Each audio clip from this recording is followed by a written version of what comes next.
Hi everyone, I'm Nick from Coin and Paper, and today I want to talk to you about your investor profile. So one important thing to know about yourself before investing is your investor profile.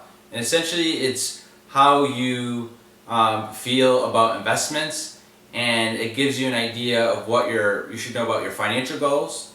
And then from your financial goals you can think about some of your other feelings regarding investing, and that'll help you figure out what investments that are right for you.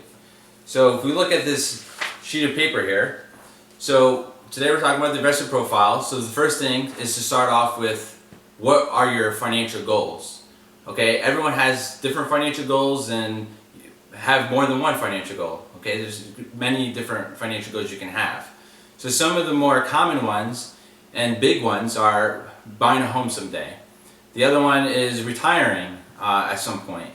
So those two goals now will help you understand what the next steps are as far as figuring out your investor profile.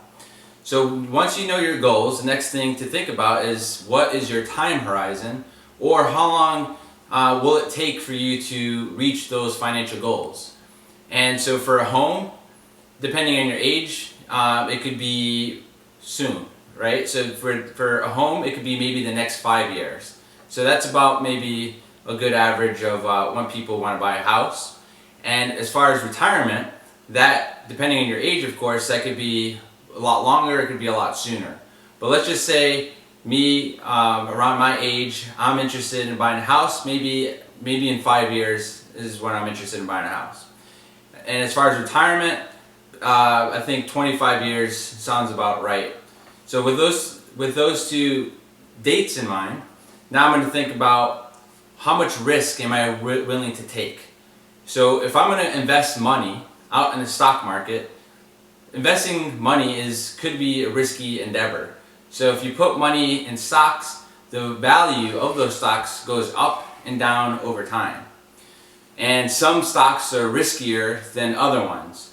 So with that said, looking at my goals and looking at my time horizon, now I can think about, how much risk am I willing to take. So if I have goals that are short term or shorter term, then I would probably want to take lower risk. So I would want to probably invest in things that are they're not going to change that much, and I hope they're going to go up. I hope a lot, but usually the higher the returns, the higher the risk.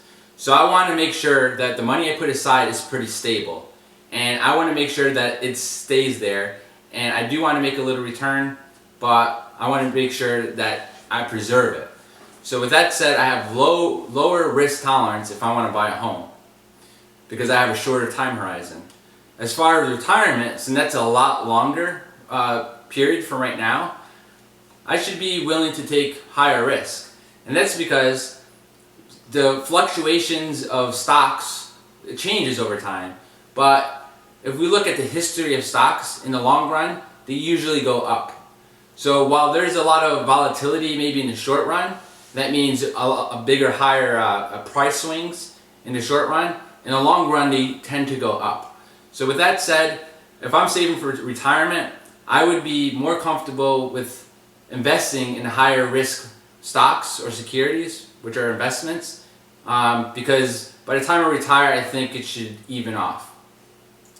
And with that, since 25 years is a long time from now, as you get closer to your retirement, your time horizon is going to change. So in that case, you may make adjustments as you get closer to retirement. So maybe when you get to 5 years, into 10 years close to retirement, then you may start to go from higher to lower risk investments. And so that's essentially your investor profile. First, you got to figure out what your financial goals are. Then you have to think about the time horizon to reach those goals, and then you can kind of get a good idea of your risk tolerance.